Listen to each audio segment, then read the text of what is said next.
দুঃসংবাদ নেমে এলো অনুরাগের ছোঁয়ার মিশকার জীবনে। বিস্তারিত জানতে ভিডিওটি দেখুন।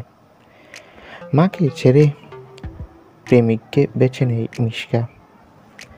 দীপঙ্করের সাথে অনেকদিন ধরেই সম্পর্কে রয়েছে, তবে এবার প্রিয়জনকে হারালো এই অভিনেত্রী। দীপঙ্করের মা হঠাৎ করেই মারা গেল।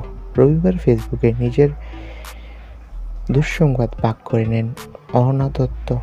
তিনি লেখেন, আর কোনো কষ্ট হবে না তোমার, নতুন করে আবার জন্ম নিও, আর এইবার সমুদ্রের ঢেউ হয়ে এসো।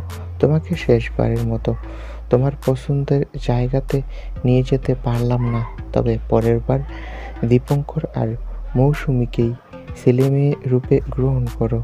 বড্ড যে ভালোবেসে তোমাকে পৃথিবী সব থেকে ভালো ছেলে মেয়ের সব থেকে ভালো মা তুমি।